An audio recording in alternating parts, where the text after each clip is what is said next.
Okay. Live on YouTube.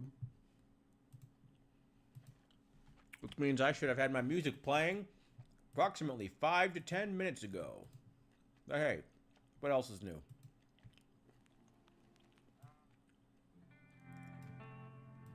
There we go.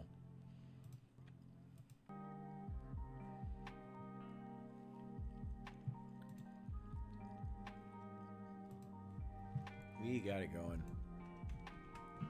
Ooh, where is it?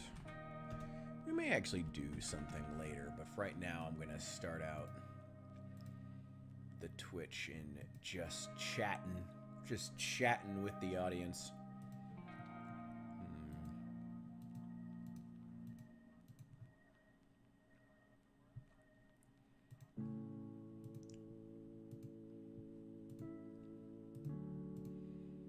No.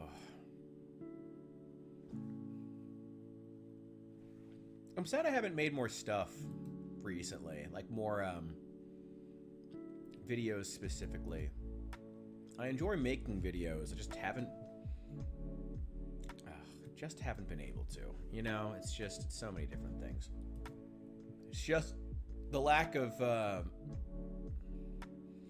don't know, some kind of a guarantee you'll actually get a fair chance in the algorithm makes me not want to do it. I don't know. Sorry, give me 1 sec. I haven't even done the intro yet. And here I am already complaining, bitching and moaning about YouTube and its ills. What else is new? Okay, we are officially in this quick catch-up stream on I think it's Tuesday night. I'm very tired. Welcome in. Ladies and gentlemen, I am as always your master of ceremonies, the Richard. Good to see you guys. It's good to see you. I know there's quite a few of you watching the VOD in the future, so glad you could be here. My apologies if I'm a little low energy. It is both late at night, and this is my 6th day of work in a row. This is the second 6-day week I've worked, which is fine. I need the money, and also I didn't really work that much today. I had to come in for like a 3-hour session, 3-hour training period thing, but like, it's just classroom work. But you know, when you have to come in on your day off, it still sucks. So I'm getting 1 real day off, and I'm spending it with you guys. We're gonna be streaming tomorrow. Hoping tonight we can kind of hammer out the schedule for tomorrow. We'll see what it's gonna be. I'm not quite certain yet. We will find out.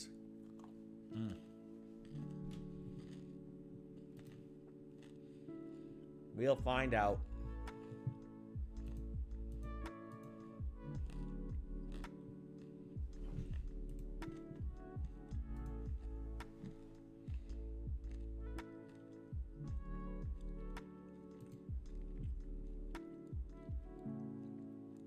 Yo, welcome in. Ah, there you are.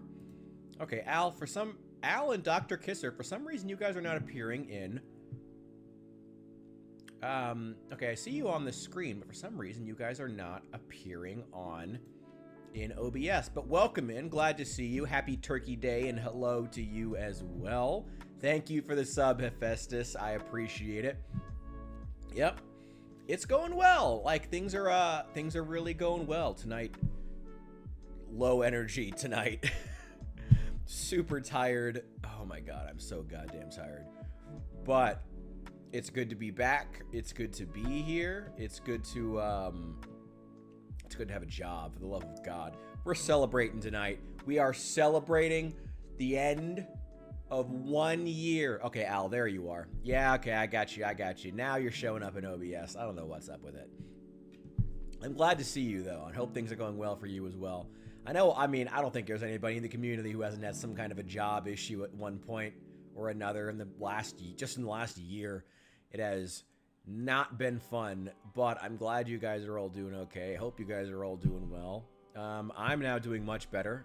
As I was saying before, I am at the tail end of my second 6-day week. Though today, I only had to come in for 3 hours of book work, but still, coming into work for 3 hours still just sucks. And it's late, and I'm tired. But I'm feeling good. I'm ready for the stream tomorrow. I do want to hammer out the schedule if you guys have ideas for what we should do. I'm kind of just going to, like, start winging it. more than anything else, because I just want to get it, like, done. Wait. Let's play this as schedule. And we'll just put this, like, off to the side. I think I'm just going to do, like, an hour system.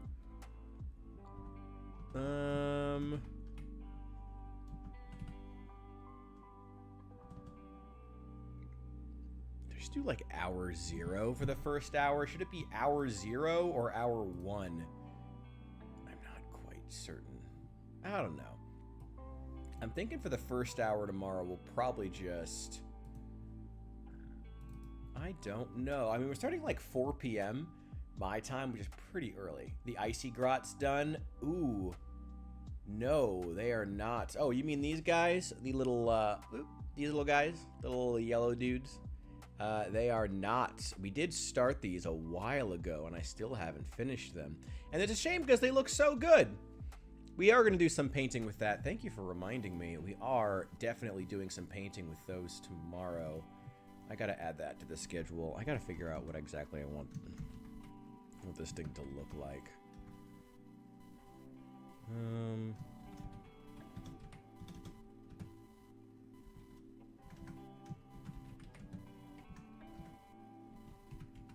me see.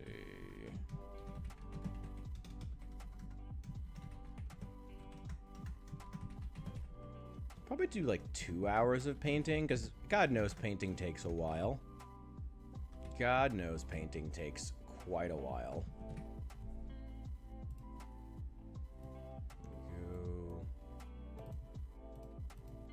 Wait, hang on.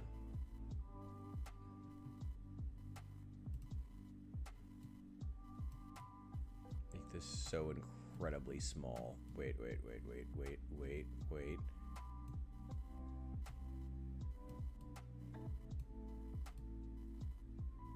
Without breaking out. Okay, there we go. All right, we'll get it set.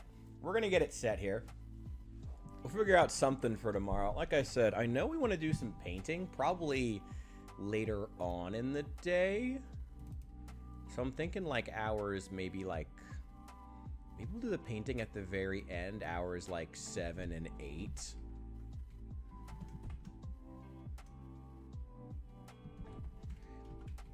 I don't just want to do it in like regular time, because I feel like when I do it in CST, it just ends up being confusing. Hours 7 and 8. Have I had to detain anyone? No, not yet. But I have gotten to watch some body cam footage of some pretty intense shit going down. So they're preparing us for this job to be intense. Like, intense. Like, they're really making it clear that it's like, no. This is not a security job where you go around, lock a few doors, and watch security cameras. No. Shit is going down on a near daily basis, and you need to be ready for that shit. Like, that is very real.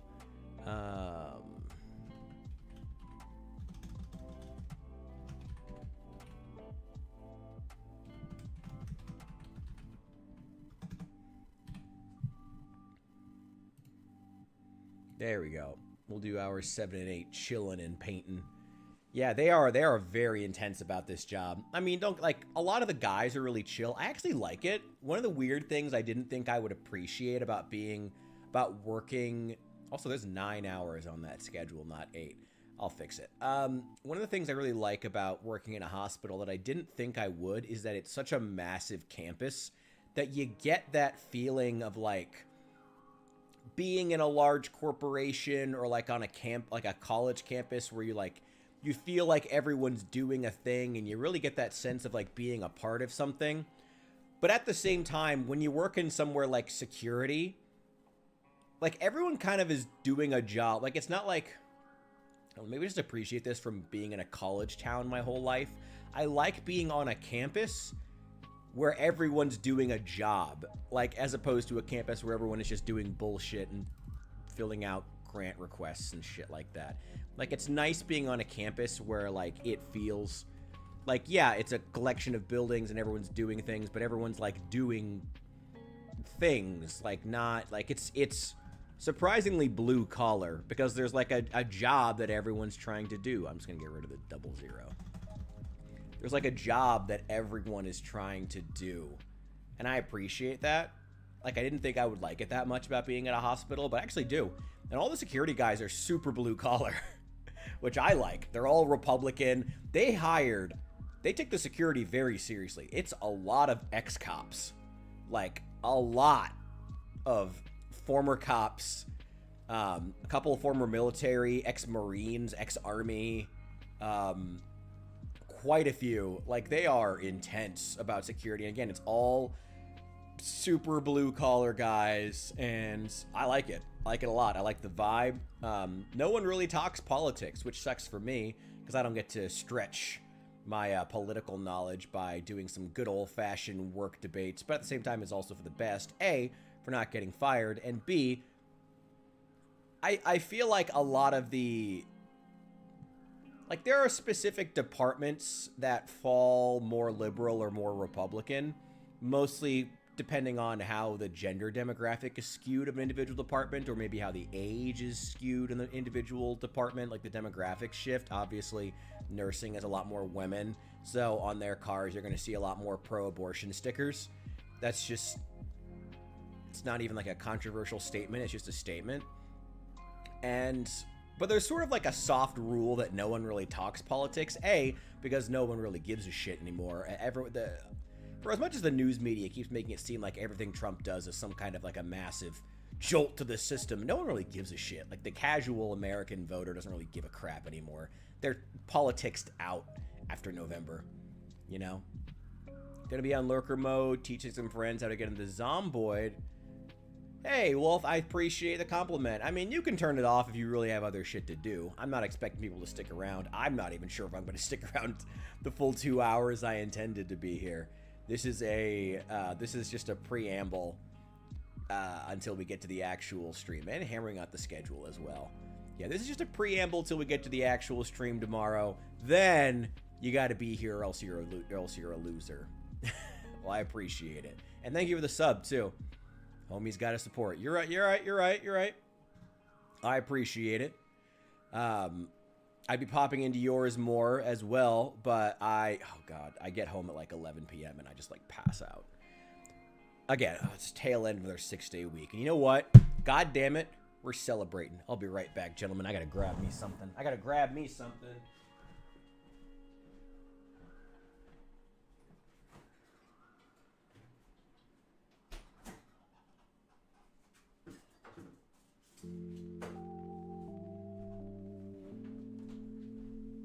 Woo! I did not grab champagne, unfortunately. Ooh. That sucks. I mean, hey, I've been working long hours too. I enjoy... Make that money, bro. Make that money. I'm looking forward... I'm scheduled to work on Thanksgiving, and I'm looking forward to it because I'm making... Apparently, the Thanksgiving pay is like 2.5 times. It's insane. It's great. Now, granted, a lot of that payment is based off of the incredibly profitable but also exploitative U.S.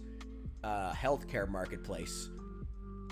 But boy, am I making good money off of it. So it's you know, suddenly I'm less mad about the U.S.'s broken healthcare system. It's strange now that I personally profit off of it. Okay, so what we have here to celebrate, I got some of the last Leinenkugel's summer shandy on the shelf, both because we're closing out the summer here. We're closing out the warm weather here in the Midwest, and also it was on sale. So we're going to be mixing that. I wanted something to pop. I wanted the bottle to pop, you know? It's nothing fancy, but I went with another bottle of this sparkling white grape from Welch's, and also may have had a few beers before this, but that's all right.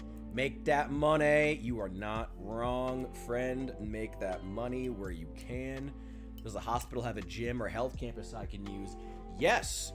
It's not much, but they do have a gym that is included, and I plan to make use of it. Now, of course, I've planned many things, so I'm not sure if... God damn it, these stickers. I'm not sure if it's gonna work. I'm hoping it works out. I'm planning on using it. I'm just not sure of a time. Like I said, I get off work at like 11 p.m., which is fine, because actually it means that I'm off work at a time there's not a lot of people in there in the gym, which is great. you know, that's exactly when I would want to be there, because A, there's not really that much equipment, and B, I don't want people around when I'm working out. I want to go there and have it be a peaceful place. Basically what I'm saying is I have no excuse, and I need to just go and use the gym there, but I just haven't yet. Anyway, yeah, that's really the only point I had, is that I just have no excuse. That's really it. But yes, they do have a gym, and it's pretty nice, and I plan to make use of it. Ooh, yes. Oh, yes. But maybe once I'm working less 6-day weeks. I don't know. Right now, I come home, and I'm just like, oh, I want to relax. I want to do nothing. But also, I'm starting to get into that point already. I've only been there about a month now, which I guess is a significant amount of time. I'm coming out of training finally. But I've been there about a month, and I'm really, really enjoying it. Like, really enjoying it. Like, I really like it. I like it a lot. It's a great job. I really, really enjoy it. But I'm also getting to that point where I start to, like, think about work when I'm not at work. And my dreams are set at work. You know how you get sometimes, where work is such your second place that you start having dreams that take place there. I don't want that. I want to have something in my life other than that. Thus, I am determined to get back into content creation. I want to make sure you guys can hear this sound. Woo! All right. Half summer shandy and half of our, what in the world is this? Sparkling white grape. Thank you guys so much for joining me, by the way. Thank you for being here, for hanging out with me. And thank you guys for supporting me through all this. As much training as they are, yeah, thank God. Well, part of it's also a liability thing. You know, the hospital doesn't want to get sued because they barely trained one of their security guards, and he whipped out a taser on someone who just didn't want to comply because over some petty crap, which has gotten people fired before, or assault charges, you know.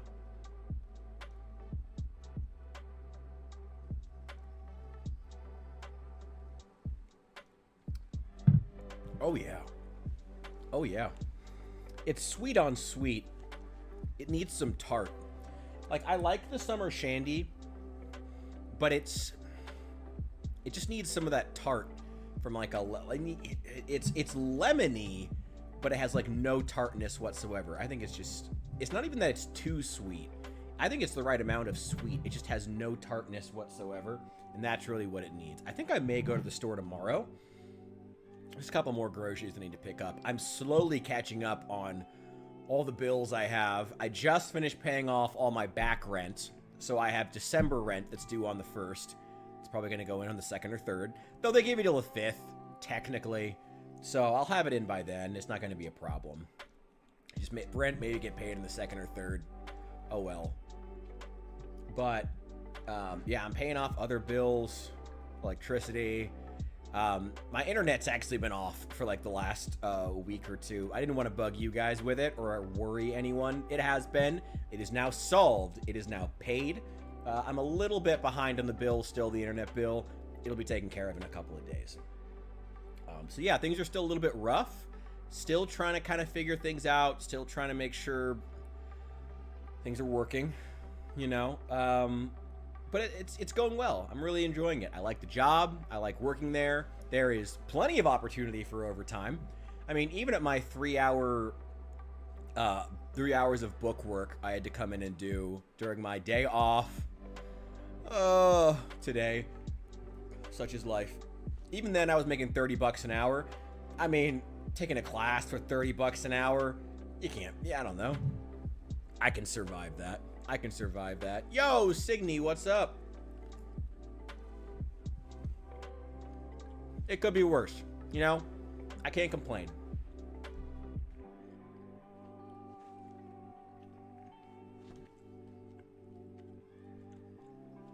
I'm really enjoying it so far, genuinely. That ducking autocorrect. Wind up, it looks great in a red. Yeah, also, I mean, especially compared to the, 9-month gap that I had, which, like, a 9-month gap in your resume, justified or not, you know, is a 9-month big gap in your resume. Yo, what's up, Azure? Good to see you.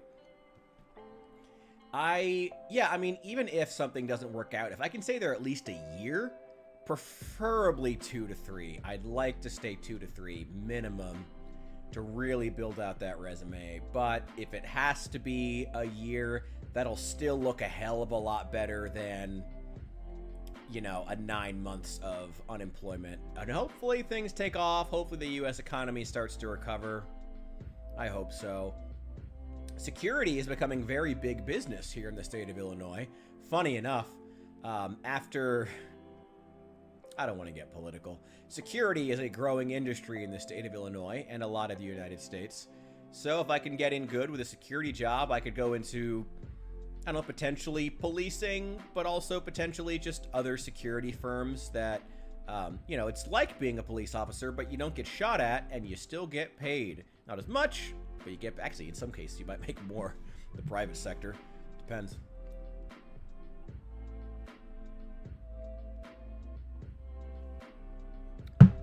Not in this case, but significantly less dangerous. Yeah, it's been a lot of 6-day weeks. It's been a lot of overtime, but I needed it. Like, I needed the overtime. I needed the money. And I'm probably going to keep working it if I'm entirely honest. Like, the content's going to be slow. I'm not going to lie. At least until I get, like, the back bills paid and start making some significant progress on my credit card debt that I have. And, you know, it is what it is. You know, everyone's got debt. Everyone's in debt to somebody. Everybody's got either medical debt or credit card debt. It's just like a casual hello to the finance industry at this point. It's just walking in with $30,000 in debt, which I don't have. But you get what I mean. Like, it's just, whatever.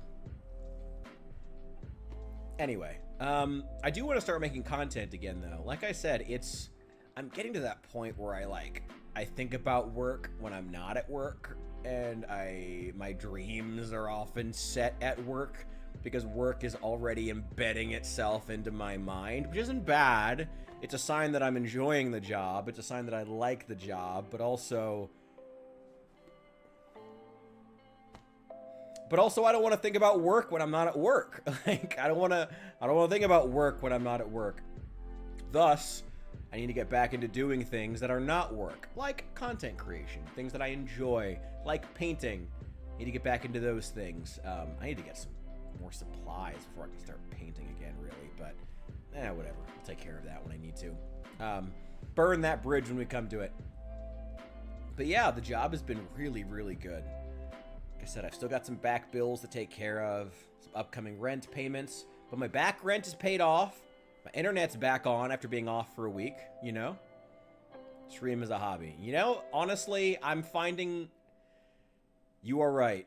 And honestly, I'm just really frustrated with content creation right now, and I feel like I kind of needed a break. Like, while I was unemployed, there was always this pressure to, like, try to make it work because I need the money, but now that I have a job, I'm glad I have a way of making money that's consistent, you know, where there's just a paycheck involved in it.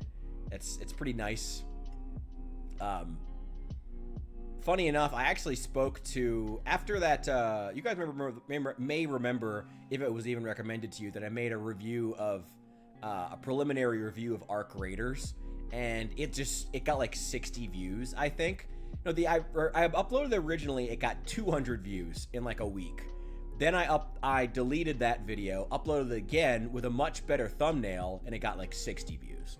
Now I think it's sitting, like, months later, it's sitting at like 150, maybe. Like, YouTube clearly throttled it and didn't show it to anybody. You know, maybe they did what they do with all small YouTubers. Well, we showed it to 5 people, and none of them clicked on it, so we'll just never show it to anyone else. Thanks, YouTube. You know, that kind of shit. Oh, I fucking hate that shit. Yeah, it's been frustrating. I love making YouTube content. I love making content in general, but I think at least for the foreseeable future, I'll probably just stick to live streaming and then chopping up the live streams. I like making edited content. I would love to make edited content again. but it's just not worth it. Like, the views just aren't there. Like, YouTube, TikTok, and like, the only method for success on any social media site is complete and utter relentlessness. That's the only way you succeed on any of them. And I hate that. As someone who, like, really cherishes the things that I make, I hate that. I hate getting videos from, like, Gary V in my TikTok feed saying, you know, you could just go outside and... Sorry, wait, gotta get into the Gary V mindset. You could just go outside and then, like, just film yourself. Like, just, like talking about exactly what it is that scares you. Sorry, was that too mean? Yeah, I hate getting videos that are like, you know, you could just go outside and film yourself in a hallway talking about anything, and it could potentially get views. Do that 30 times a day, and you have a TikTok career if you do it for a full year. And it's like, that sucks. That sucks. As someone who actually wants to care about what I make, that sucks. I don't want to do that. I don't want to flood the base of TikTok. I fucking hate that. Oh god, I just hate it. I hate it. Rumor has it Space Marine 2 is getting a Necron deal. Ooh, that's very interesting. The melee combat would be very boring, I imagine. I mean, Necrons are a slow-moving gun line, so they're not gonna... I mean, I guess maybe if there's like... I mean, they've always been really... The Space Marine games, 1 and 2, like, always had the combination ranged and melee was always really important. But you don't really get that with Necrons. I suppose you didn't really get range mix with Tyranids either, but then they added Tzeentch. I don't know. That could work. Could work. Sounds cool. Sounds cool, you know? Need money to buy games, we get a job. But then we can't... play all the games that we buy. Need to go outside, touch some grass. Everyone needs to touch grass. Touching grass is always nice. Yeah, I'm trying not to spend money on games. I'm not gonna lie, I have spent money on a couple that I probably shouldn't have. I should not have spent $50 on Endless Legend 2. God, that game was not worth it. I mean, it states it's in early access, but even so, that game was absolutely not worth it, which is a shame. They just released a big update for it, and I'm hoping they did something other than UI updates, but I don't know. We'll have to see. Have some high-speed Scorpec and Orphidian Destroyer. Okay, that could be cool. I mean, they don't have any, like, hybrid units, though. Necrons are always super specialized. At least in my experience. So it's like, you can't... I mean, I guess Necron warriors are still... I don't know, they're better in melee than Tau, I guess. I mean, I guess that's true. They also probably wouldn't be very satisfying to fight, given reanimation protocol. They'd be kind of annoying, just like on the tabletop. I don't know. Yeah, the winter sale is coming. There's already a Black Friday sale on Steam, and there's going to be a sale on... probably for most of December, and then get really big around Christmas. So yeah, winter sale as soon as Black Friday's done. 'Tis the season to do some game shopping, but truth be told, I need to get a few things first. I need to get some stuff for work.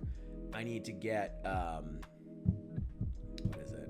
I need to upgrade my PC, honestly, before I play. Like, I have games right now that I can't play. Like, I still can't play. I still feel so bad. Kinji spent all that money to get me Oblivion Remastered, and I can't even play it because my PC isn't good enough. With my fucking old-ass 1070 I've been running for the last 10 years. Oh, it chose to double down. I mean, you are not wrong. You are not wrong that Valve is doubling down on the Steam Deck. It's funny. That's the video where I lost friends. I burned bridges for that video, and you know what? Boy, was I fucking right. Look at me, fucking batting 1,000. I was fucking right about that. I was fucking right. I was fucking right. And this is exactly what's gonna happen. Valve is good at making niche products that sell well for niche products. They can't make mainstream stuff at all. They're too into the mindset of 90s gamers. Like, they're still in that mindset 30 years later. Yes, the 90s were 30 years ago. Valve is still in that mindset somehow. Like, thinking video games are like that. Gamers are like looking for a crazy Linux-based new gaming solution. No, they want something they can plug in and play and have fun instantly. That's the actual hole in the gaming market. That's the sad thing. Like, you guys feel it too, right? Like, that's the real hole in the gaming market that has yet to be filled. Something where it's like, hey, I'm inviting some people over. We're going to do a tournament of something. Everybody sit down and grab a controller. I'll plug this in and boom, we're playing a game, we're having fun. That is the actual hole in the market. And the Steam Deck, Steam Machine refuses to actually plug that because they're going to make it overpriced. They're going to make it some crazy, they're going to brag about it being Linux-based, which is fine, but the average American consumer doesn't even know what Linux is, which is okay. But it's just not going to be a selling point if you're trying to go for the average consumer, which they're not going to. They're going to make a niche product, brag about their incredible sales when they sell 1/10 of whatever Nintendo does. Because, well, really it's more of a niche product, even though we're just frothing at the mouth trying to be the Switch, as the Steam Deck did. You know, they're going to... And the Valve stands will pop out of the woodwork to brag about how great the console did as it circles the drain, as they sell 1/10 of what Nintendo did, despite having monopolized PC gaming. Monopolized PC gaming, but can't sell 1/10 of what Nintendo does in mobile gaming, because they have a fundamental misunderstanding when it comes to hardware and where the American consumer is in consumer electronics. And the Valve stands will just kiss their ass no matter what they do. And, well, I guess not no matter what they do. They'll kiss their ass as long as they don't court normie audience members, normie consumers. As long as they don't do that, the Valve stands will be happy. As long as you don't try to get regular people to want to buy your product outside of the niche market of gamers and Redditors and, like, it's just, it sucks. It sucks. It sucks. Can't even spell Linux. It's probably more than I know. I don't know. I'm not even sure if what I said was right. What is a Linux kernel actually a thing? I'm pretty sure. I'm pretty sure that's a thing. I'm not actually certain about it. I don't know.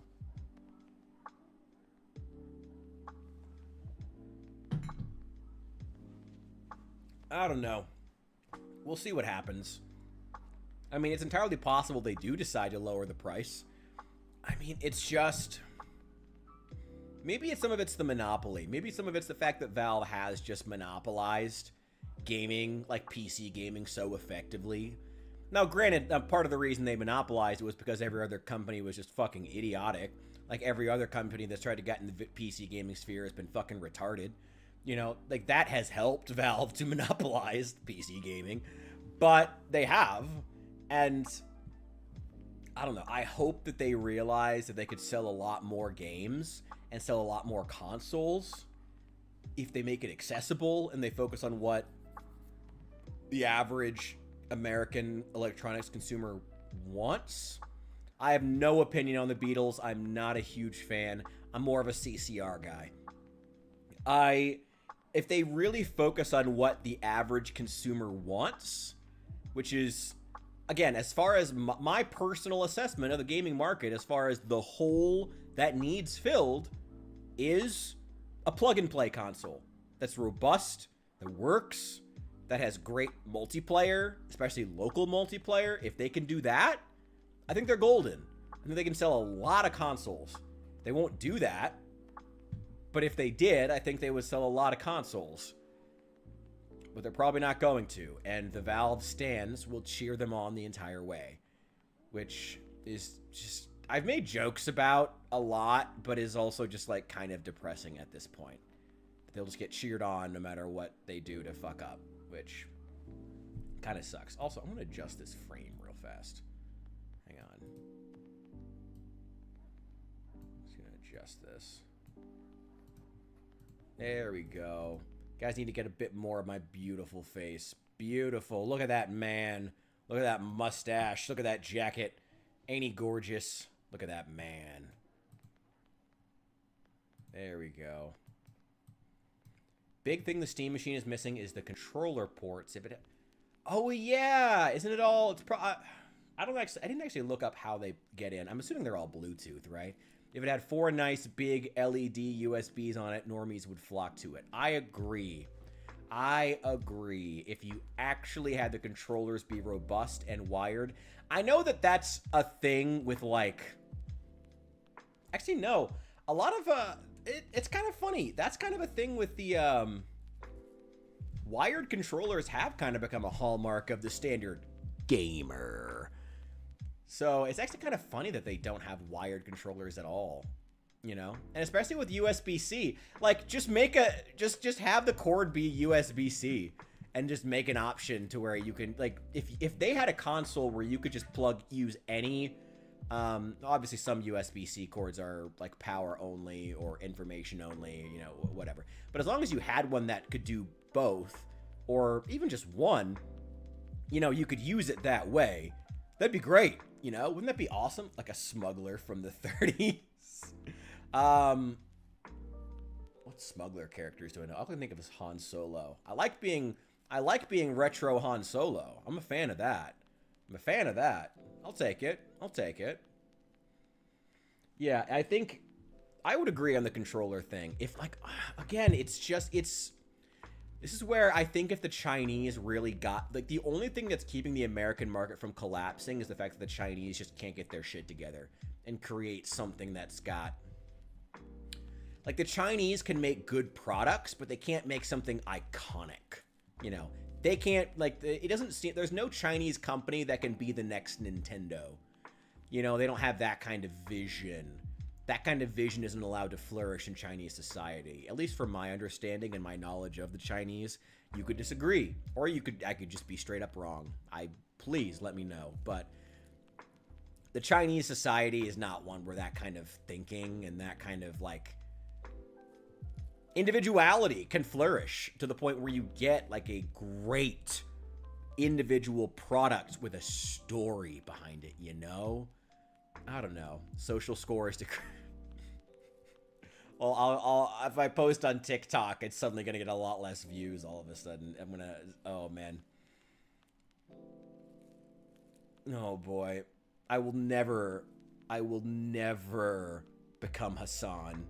Oh, my God. You guys see that footage of him getting the little red book for the first time? Oh, it was fucking incredible. Dude, this is the little red book. Oh, wait. I have this. Teed, should you watch this, by the way? Look what I just got in the mail. Look what I just got.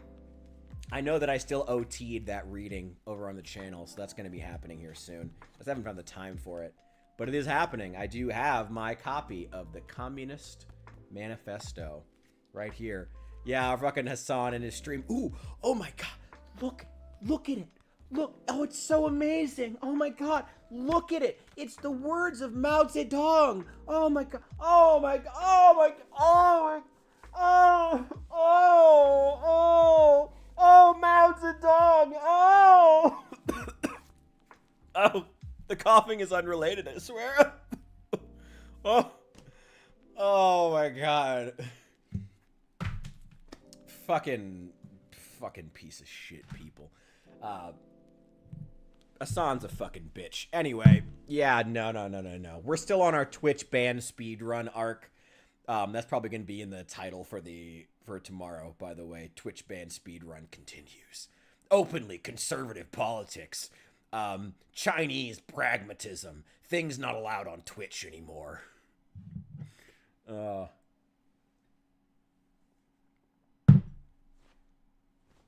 see. Let's get a little more of this. Finish off that beer.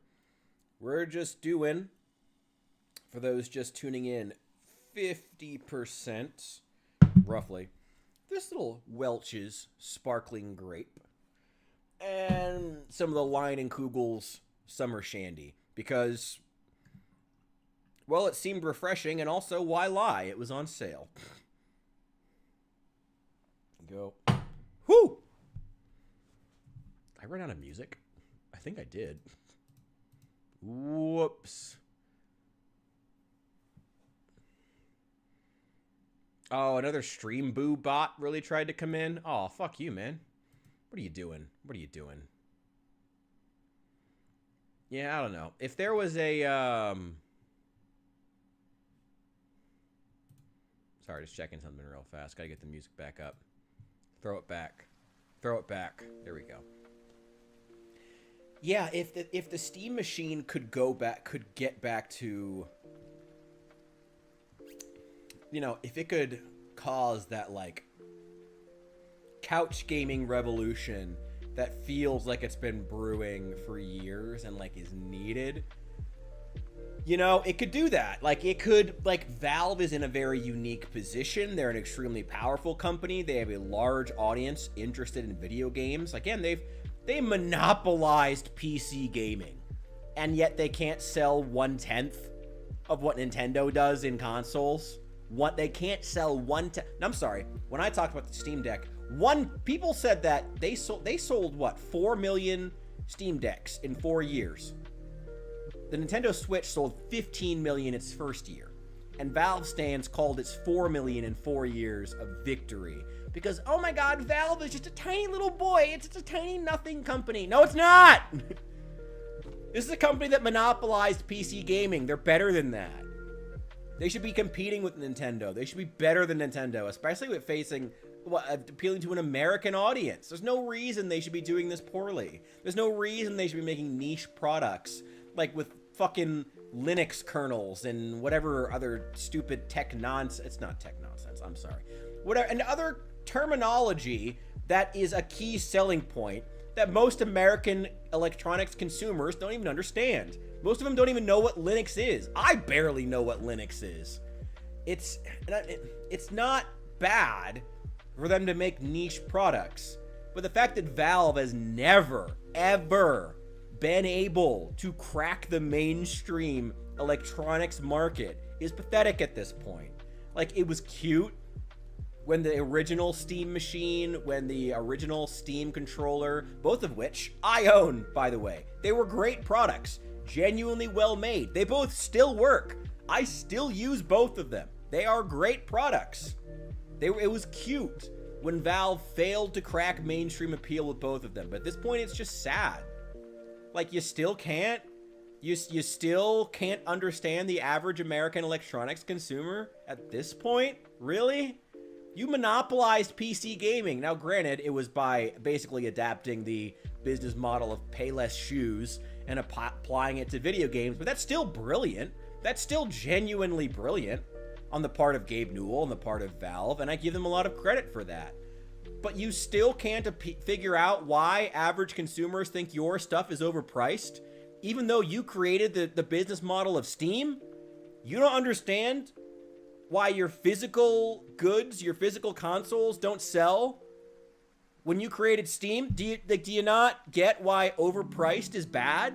When you created Steam, the company that's known for its constant sales, like, it's a shame, you know?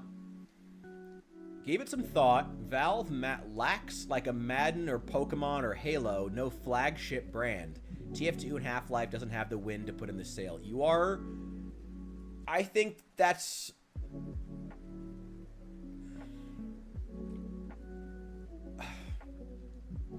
I mean, you're not wrong. I don't think that's really as big a thing as the general... there is a general unwillingness or inability to hit the average American consumer. And within those reasons, within that larger scope, is a lack of, like, relevant franchises. So I'm not going to say you're wrong. But I think that's a smaller piece of a larger misunderstanding on Valve's part of where the consumer is. I think Valve is really struggling with knowing even who it is they're marketing to. Somehow. They don't even understand who it is that they're even trying to market to. And simultaneously, you know, and yeah, not the end-all be-all. There's a lot of different reasons. Like I said, I think a lot of it's just that they're still completely stuck in the mentality of 90s. Get close to this one. Gamers. The most oppressed people. You know, they're still stuck in that mentality. And as long as that's going to continue to be the case, as long as they're still, you know, again, making a selling point of one of their flagship consoles that it's Linux-based. Half American consumers don't even know what the fuck Linux is. You know? And I'm not saying, that's not in any way me saying Linux is bad or not worth supporting. But it's true.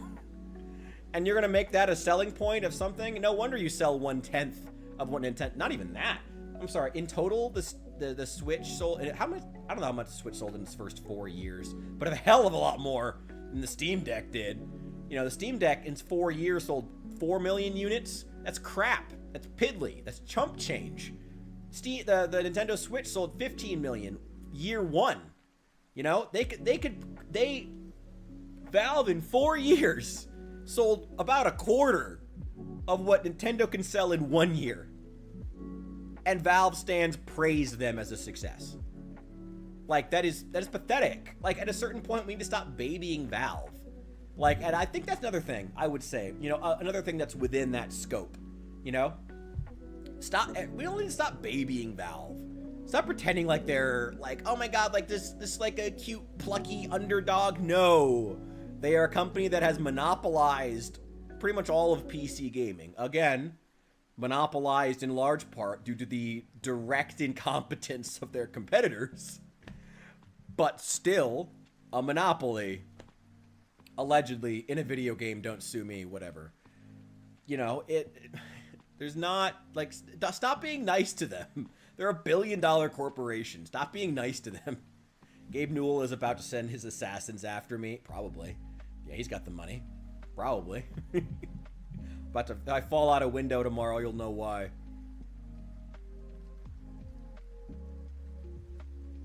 Or preferably, Gabe Newell takes the advice and lowers the cost of the Steam machine and puts one in every house in America and solidifies Valve's reputation among American consumers and expands the company exponentially. That's what I want for him. That's what I want for Valve. I want them to grow bigger than they've ever been.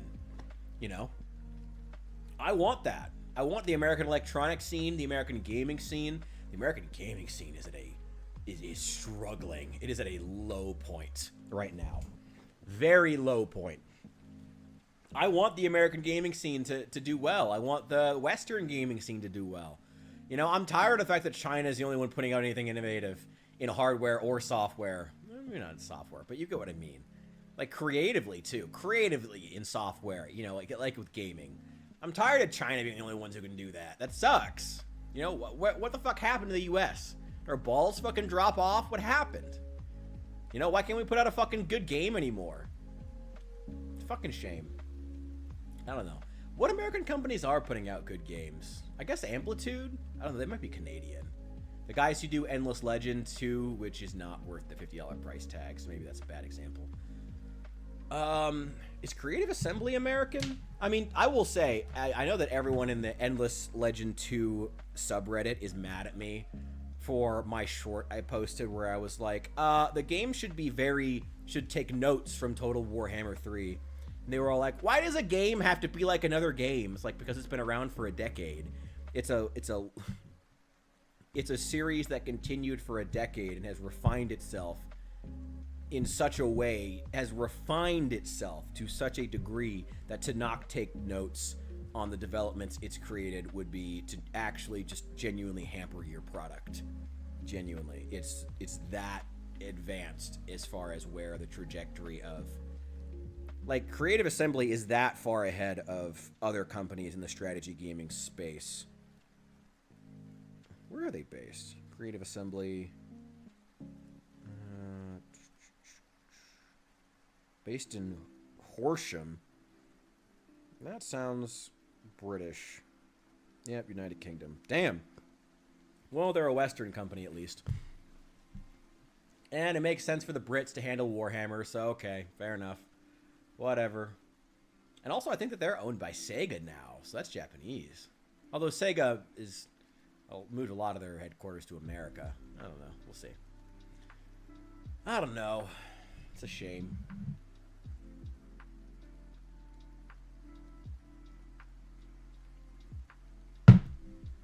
It's a shame. We'll see how it goes. Ooh, man.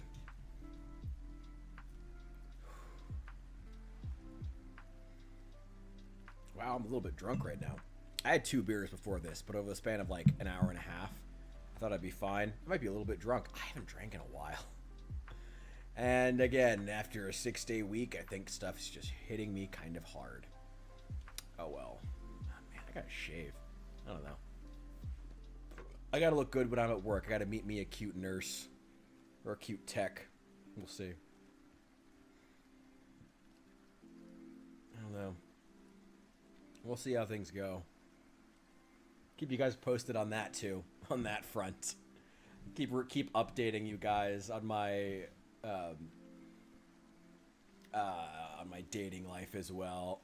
Funny enough, actually, multiple times throughout my training, it was reiterated that fooling around with nurses is bad. Don't do that. Multiple times, which I'm sure happens. I'm not a judgment of the company. It's just funny that multiple times in my training, they had to stop and be like, just so you know, we don't approve of security guys fooling around with the nursing staff. I was like, okay, I get the picture. Time to get political. I mean, we're almost into the second half of the stream. Give it 9 minutes and we can get political. I don't know. Is there anything even like big in politics even happening right now? I've been kind of out of it. I've been really bad about paying attention. I have heard talk of the AI bubble getting a lot louder, but whether or not that actually matters, I mean,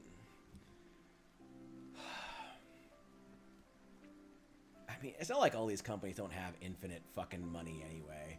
I mean, not really OpenAI, but like they have so much fucking money. What do they care? You know, half these fucking companies, it doesn't actually fucking matter. You know, like so much of the American wealth is so concentrated. Get the dark side. Anyway, I actually had the sunglasses right here. I could put on the hater blockers. I could, but I'm gonna refrain. It's also like midnight here, so it would just look fucking lame.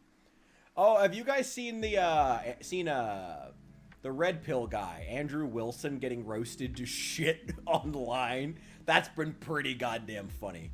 That dude who would like show up to the guy who would show up to debates with Piers Morgan and be wearing like a baseball cap and dark sunglasses and be smoking the whole time. So he thinks putting on his like James Dean kind of thing. Just a badass like that. And it was the fucking lamest shit I've ever saw.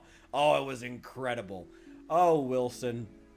And then that girl fucking roasted him to shit. That one lesbian from TikTok, like, fucking roasted the shit out of him when she was like, your wife has 3 baby daddies.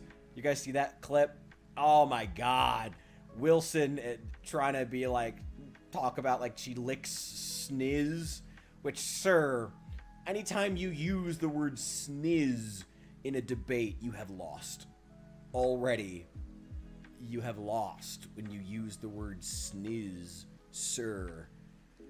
Oh, Wilson.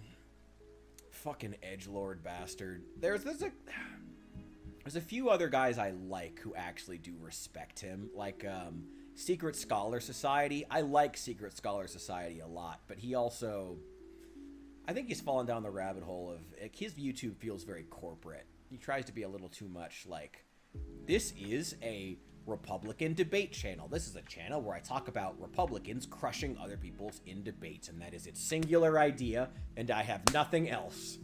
And it's just, I don't know, it's much. Anyway, yeah, we should add that to the schedule, actually. Researching Andrew Wilson, that lame piece of shit. We should just, like, put in an hour mocking Red. We just, like, hour 3, Red Pill roast. We're gonna go find Andrew Wilson clips and just roast the fuck out of him. I don't know, Andrew Wilson. I'm gonna have to get up tomorrow and make sense of this schedule. So we'll hope it makes sense. He is the Snizzler. I mean, yeah. What up? Hey, welcome in. I am glad to be back. It's been a long couple of weeks. It's been a long couple of months. It's been a long year. But I started a new job recently, and it's going super well. I've been working a lot of hours, getting my life back together, getting my bills paid off, getting stuff taken care of, paying off debts. And I'm feeling good. But I'm also happy to be back here with you guys, happy to be streaming, getting the schedule out for tomorrow's 8-hour stream. Just trying to get some ideas up there. Oh, I do also want to add the time for us to do, it's going to be like 2 hours, maybe 4 to 5. I think we're going to do it then. Hour 4 and 5. That's learning hour. That's when we get to learn things. And we're going to do verbal judo. Because I found a talk that he gave, the creator gave, and super interesting guy. So I'm looking forward to doing that. What else can I do here?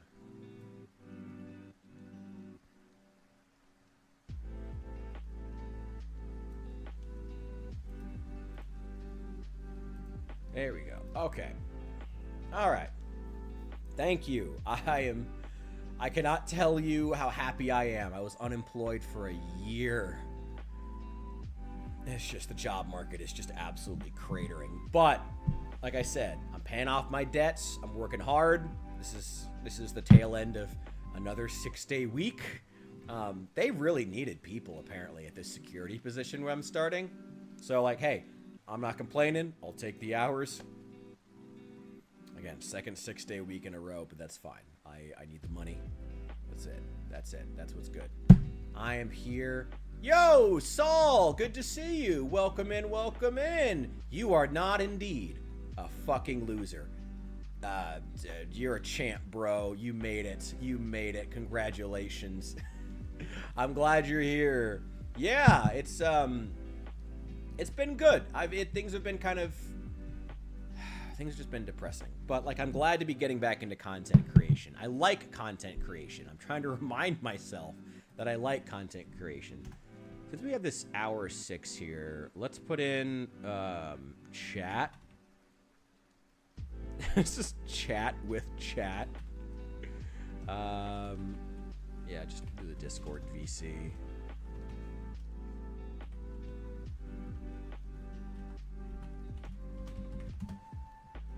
Open to the new Memphians, I should say, I suppose. It's open, but it's open to the new Memphians. Make that a bit smaller. There we go. I said, I have to make sense of this tomorrow. So can't make it too confusing.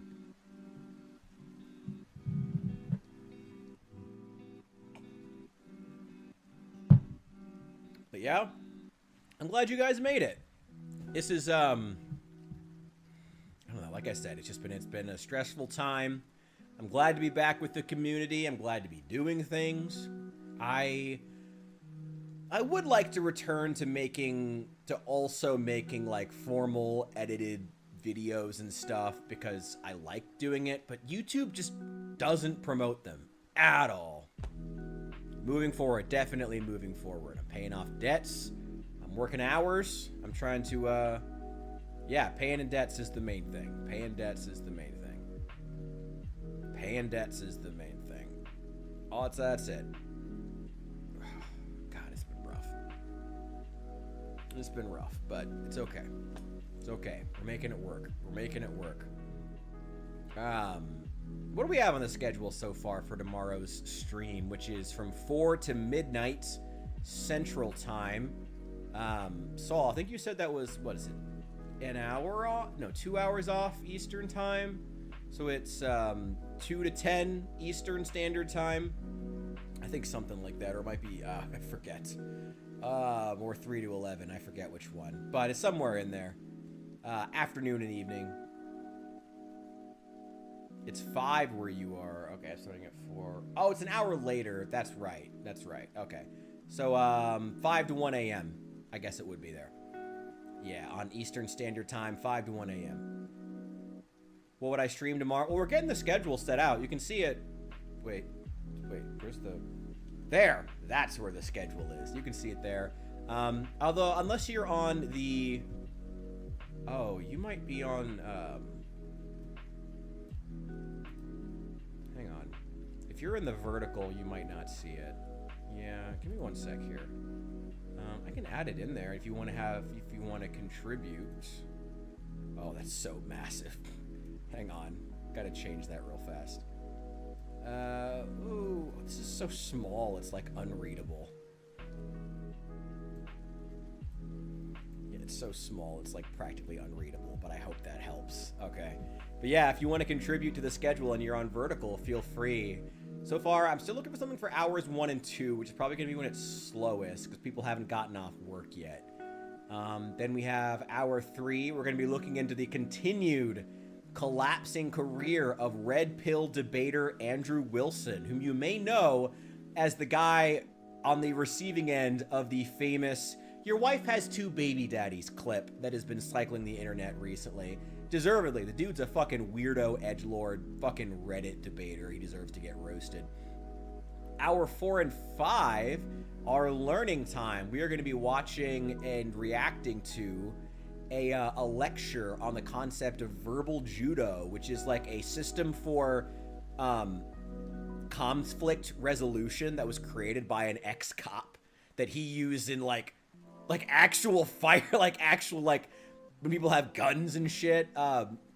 Genuine conflict de-escalation. Super cool. I haven't watched the full thing, so it could end up being completely boring. I don't know, but I'm going to be seeing it for the first time. We're going to be watching that. That'll be about an hour and a half. Hour 6 is just going to be chat with chat, open Discord VC. Open meaning for all the new Memphians. So you do have to be a new Memphian, which there's no standard for whatsoever. You just have to have been in the community and interacted on the Discord long enough that we know you're not a crazy person. That is it. And we reserve the right to revoke it at any time for any reason, including crash outs, which may or may not be related to the Steam Deck. If you're watching this, Evan. Anyway, yeah, so hours, and then a little bit of chilling and painting at the end. I put 2 hours of painting. Might not need to be 2 hours, but still, I don't know. I'll probably just keep the Discord VC open then too, or at least for part of it. I don't know. We've had some good conversations while painting, so I'm kind of looking forward to that too. Maybe we might keep the Discord VC open. I don't know. We'll see. But we do something for hours 1 and 2.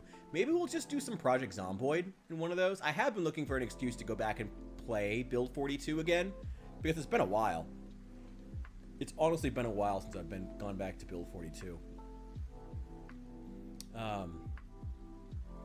Or we could spend more time roasting red pillars. I'm always down for that. I'm always down for roasting red pill douchebags. They're chronically terrible people, so I'm always down for that. Also, I think I can only see the it's very, very small on my screen, but I'm pretty sure somebody subbed. And thank you, by the way. Thank you. You are amazing, and I appreciate you. Anyway, thank you, even though I can't read your name because the text is too small in OBS. But thank you. I appreciate your support. Hour 1 and 2, maybe we'll just do Zomboid. Or like, I do want to put some other Discord. There it is. It was Saul. Thank you. Oh, you actually took verbal judo. Really? I mean, it got recommended to me from an ex-cop. The security team I'm working with has a lot of former cops on it. Like, it's private security, but a lot of former cops. Like, they take the job pretty serious. I don't want to give out too many details, but there's some really funny shit. God, I have some great stories, but like, I just can't.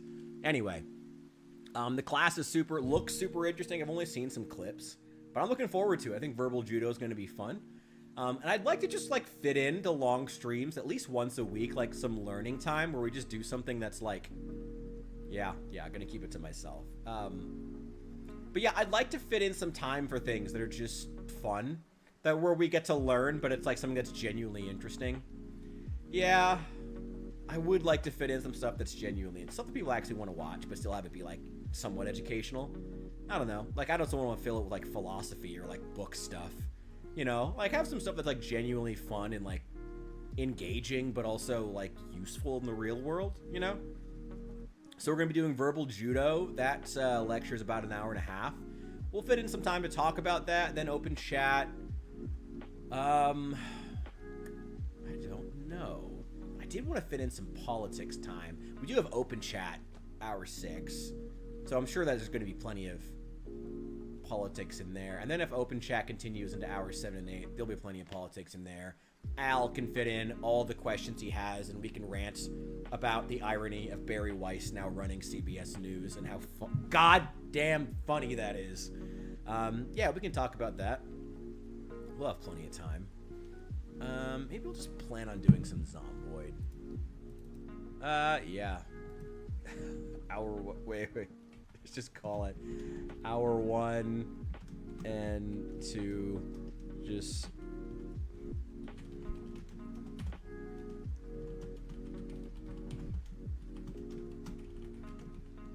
something Zomboid. There we go. Remove that background. Okay, cool.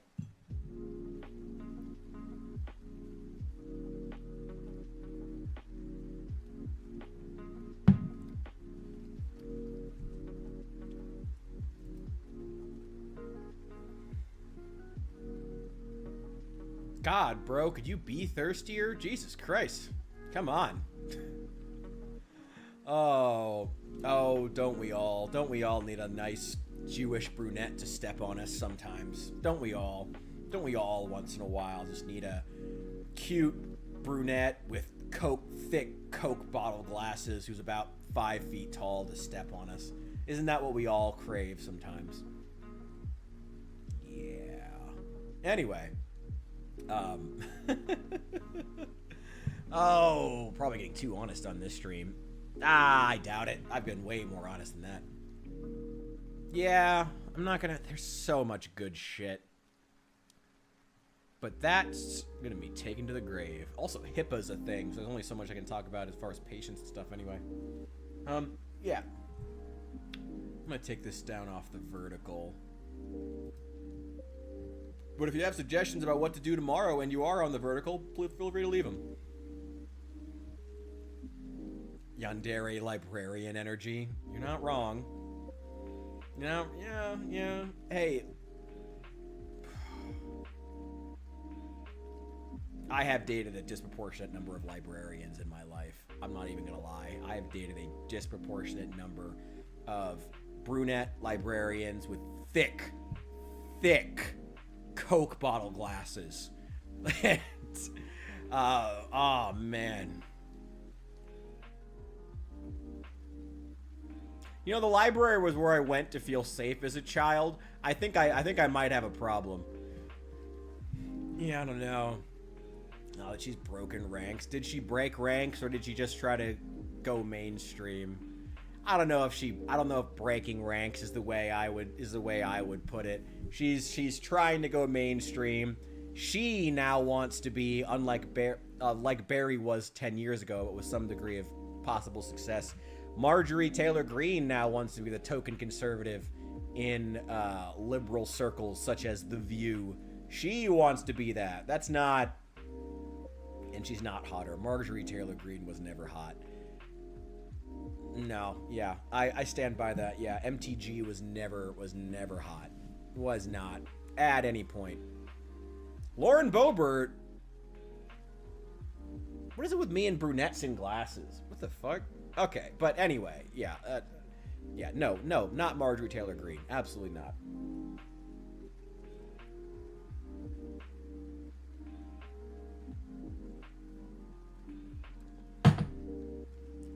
I don't know.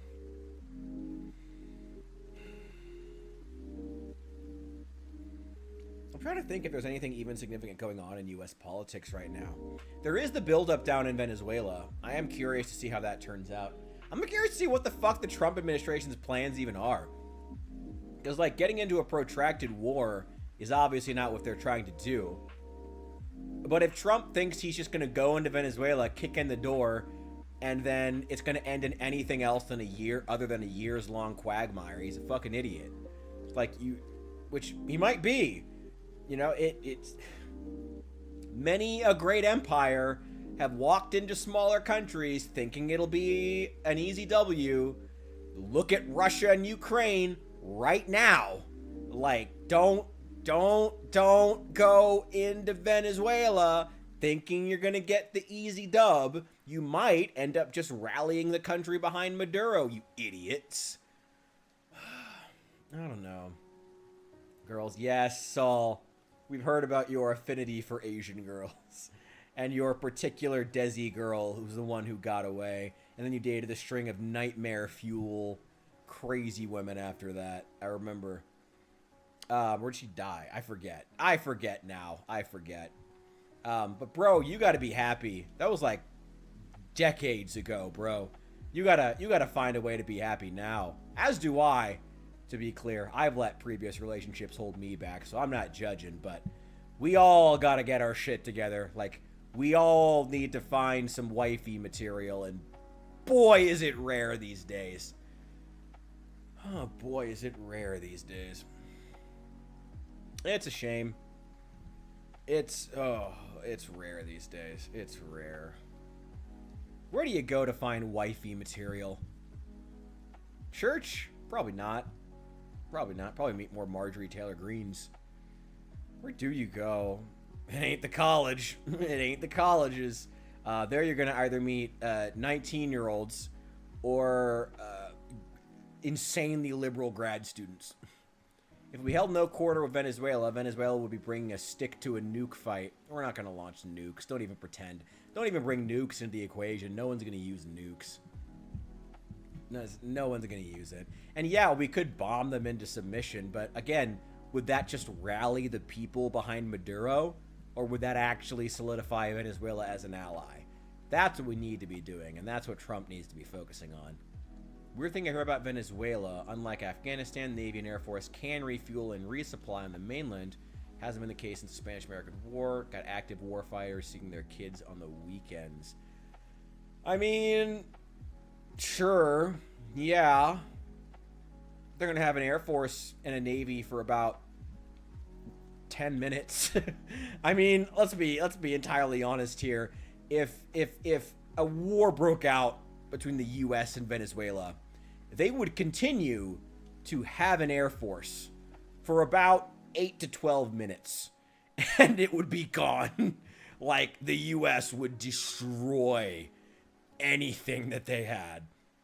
Like, that, it wouldn't even be close. Now, a land battle could easily turn into a years-long quagmire and could be a huge strategic miscalculation of the Trump administration. Could very well be.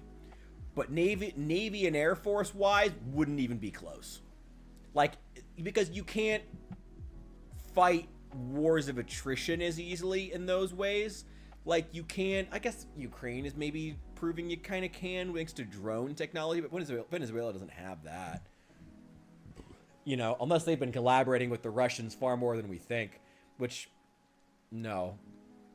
I think the Russians would even be capable of passing on that technology if they wanted to. I don't know if the Russians even have the drone boat technology that Ukraine has, which honestly we should be taking into account. Whatever, different issue. Whether we would use nukes and the difference of military might. I mean, yeah, you are right. I still think that a land battle would be a mistake. Like, I don't want to see U.S. troops dying on the streets of, what's the largest city in, what's the capital of Venezuela?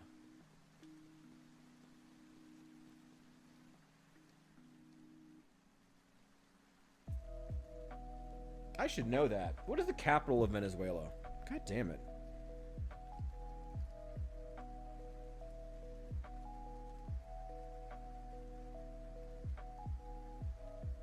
Is it?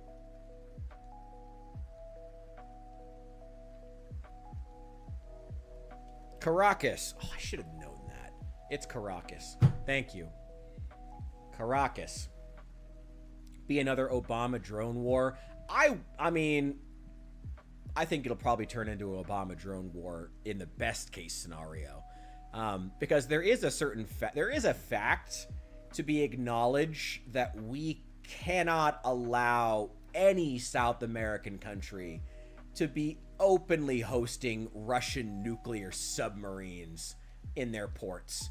We cannot tolerate that at all. At all.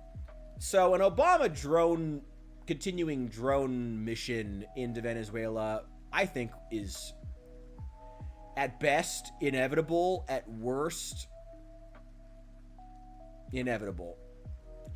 But it's whether or not we go in on land with troops and end up doing trench warfare to hold certain neighborhoods that would really worry me. Like, if getting caught in prolonged urban conflict, specifically urban warfare, where numbers advantages really disappear, training really disappears because, you know, you're going around corners and shit where you can't prepare. You know, we'll see. I don't know. Siege and enslave the Haitian island. I did see that. The two Texas guys, yeah, one of them was in the Air Force. And he cited his reason for joining the Air Force as being that he wanted to learn the skills of combat and espionage or some shit. Like, first of all, you're in the fucking Air Force. Chill, bro. Second of all, oh my god, like, they wanted to kill the inhabitants and have, like, an army of the homeless, which, you know, a lot of the homeless don't like working, right? Oh, whatever. I mean, historically speaking, it's a thing that's happened. Historically speaking, I mean, one crazy guy getting some arms and armor and thinking, I'm going to hand these over to a bunch of the lame and infirm and give them guns, and we're going to go take a town or take an island and set up a kingdom. It's not the first time it would have happened. Won't be the last. Humans do that. Oh, God. If we held no quarter, didn't care, the place would be wiped out. Oh, yeah, Caracas would be flattened in days. But the question is, you know, but nobody wants... Americans have no appetite for, and obviously the people of Venezuela, and no one in South America wants to see America go in and wipe the floor with Caracas. Absolutely. Yeah, we could bomb them into submission. Yeah, we could learn from what the Israelis did in Gaza as far as that sort of street fighting, but even then, most of what they had to do was just, oh, what's it called? Hamas has started planting bombs, and so every single time our troops go into a house, they get blown up. Let's just blow it up with a missile. Let's just start blowing up every house with missiles. Like, that's ultimately what urban warfare is going to resort to if it comes to that. You know, if we have to go, if it turns into a house-to-house battle, it's going to become a just bomb every house. Like, that's inevitably what it becomes. We saw that in Gaza with the Israelis when they were trying to go house to house. They just kept getting blown up, so they just started blowing up every house. It's just, I don't want to see the U.S. end up in a quagmire that sends years, you know? No quarter isn't likely. So that leaves us one of two options as far as the U.S. and Venezuela. Either we get into that quagmire, and we hope that we can figure it out, I guess. And, you know, compared to something like Vietnam, at least there is corporate backing. Oh, God, that's depressing to say. But it's not just a colonial thing, like the oil reserves. I know it's the most American thing ever for me to justify a war by oil reserves. But especially in the wake of seeing the shock and how much the Europeans had to capitulate in the wake of the Ukraine war, and how much the UK and France and Germany had to just let Russia do whatever the fuck it wanted, and continues to let Russia do whatever the fuck it wants because they're stuck buying Russian natural gas. Like, the US exerting more authority over oil markets, I don't think is necessarily a bad thing, given that just happened in the last couple of years. But I don't know, is this a way to do it? Are there better ways? Are there diplomatic ways that don't involve the CIA, you know, and getting involved in South America again and causing another fucking overthrow and some probably genocidal crazy person to end up in office again? You know, Fallout's resource war, here it comes. I don't know if we're quite that far. we're not running out of things. To be honest, if anything, what the global economy is dealing with is the fact that we have resources we can't even use.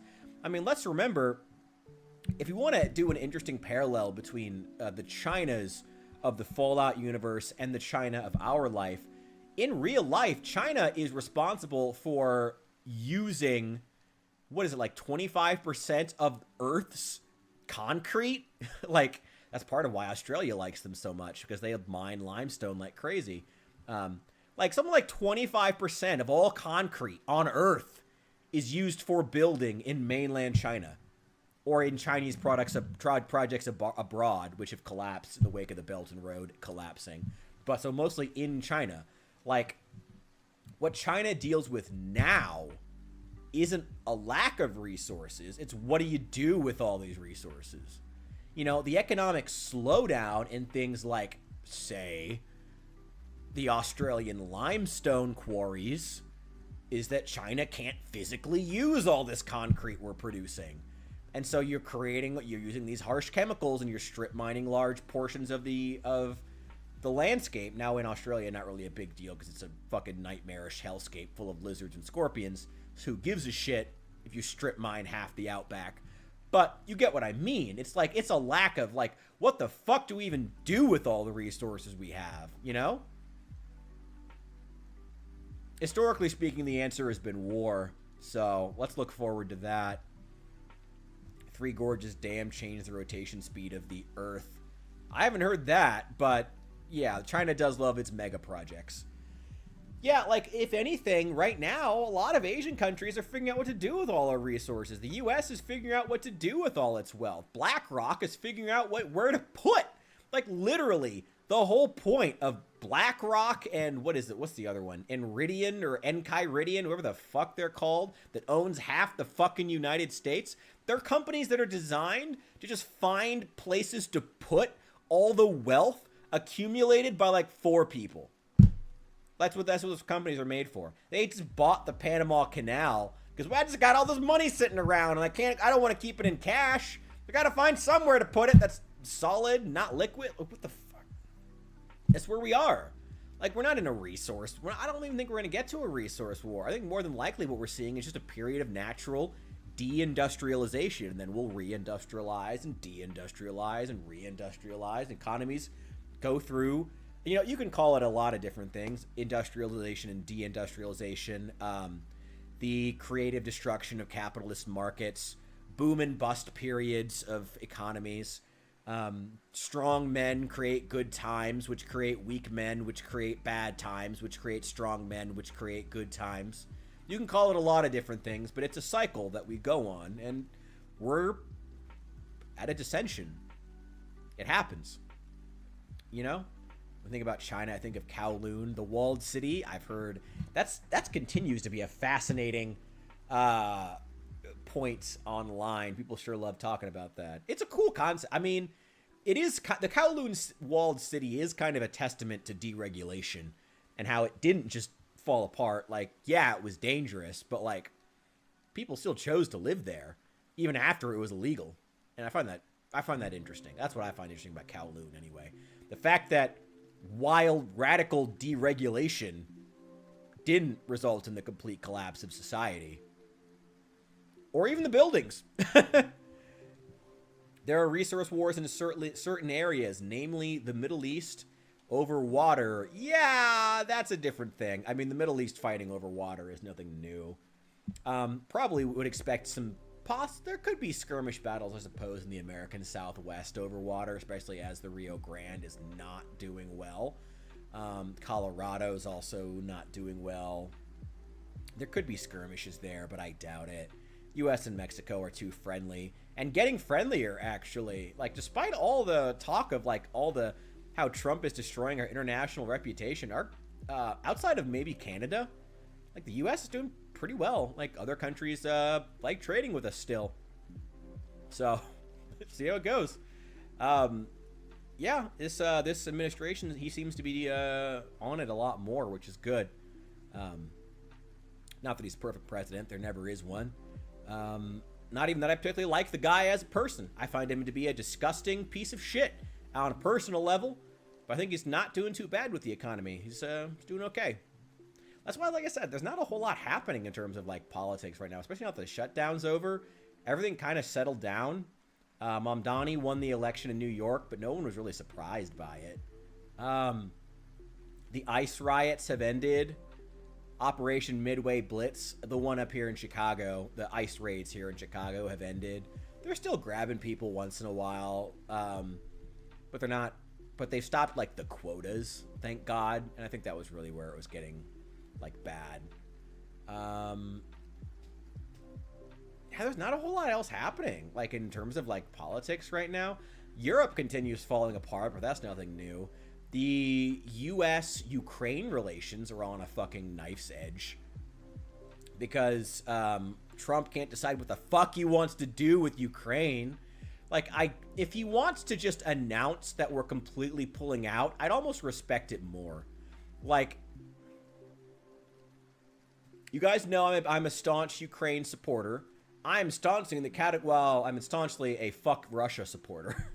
I'm staunchly in the camp of fuck Russia. But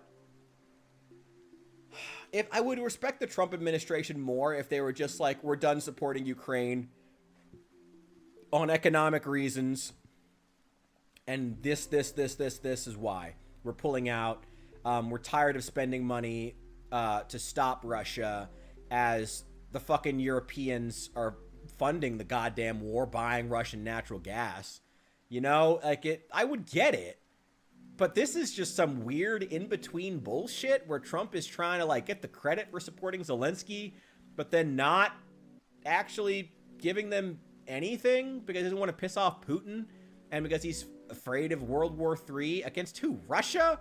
No one even likes Russia. Like who? Like no one's willing to fight for Russia. They're not an empire. Who gives a shit? What are you fucking talking about? World War III. Pissing off Russia. Fuck Russia. They're about to fucking fracture into a civil war. Whatever. Anyway, a few years ago, California tried to make a canal to siphon water off the Great Lakes and from New York to Wisconsin. They all gave Cali the hard no. It was like 2016. Yeah, Cali would try to fucking do that. Cali is having its own water issues. Yup. From what I hear, I think a lot of their water is like snow melt from the Rockies. Like they don't directly melt it, but it's like that's what feeds a lot of their rivers that then go down either into the San Francisco Valley or to the coast. And they are not doing well because, you know, even the high mountain ranges are just staying warmer year round. So it's just not as much snow that's being brought onto the land. Because a lot of the moisture that creates that snow is obviously like evaporations from the ocean, and it's staying in the ocean, which is then causing the sea levels to rise. It's a whole fucking deal. Anyway, it's bad in California, but I mean, the Midwest is doing all right, so I don't really give a shit. Yeah, Texas and California are probably going to have to come to blows over water at some point. Too bad. Us on the Great Lakes are doing fine, bro. Sounds like a you problem. Sounds like a you problem, bro.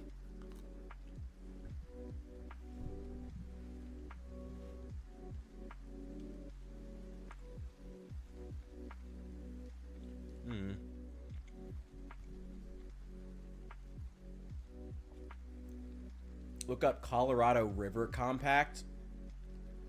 Oh, hang on. You got me. You've piqued my intrigue.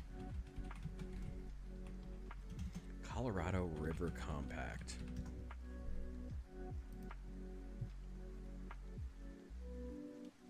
Oh my god, this is from 1922. Oh, this has got to be so outdated by this point. Are we still using this? Oh, please tell me we're not still using a law from 1922 in 2025. We probably fucking are. Oh god, we probably fucking are. That would just be very United States of us. Oh god. Oh god, we are still using this. Okay, well, that's great. Oh, I was right. Water conditions on the Colorado River largely depend on snow melts in the basin's northern areas. Okay, cool. I was right about that.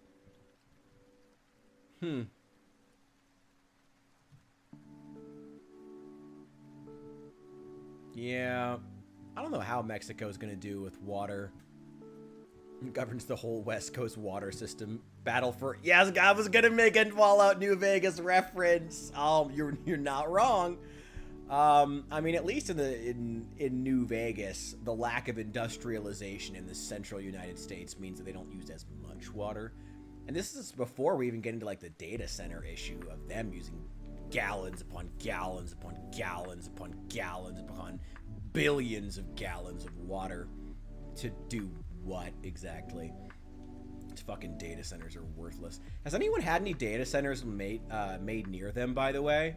I heard a really interesting story of apparently a data center in Oregon complaining to the municipal power grid that they weren't being supplied enough power to generate all the porn that was being requested of the AI system. Tragic, tragic. Oh my god, how will people get their shitty AI music and porn? How? How? Ugh. AI.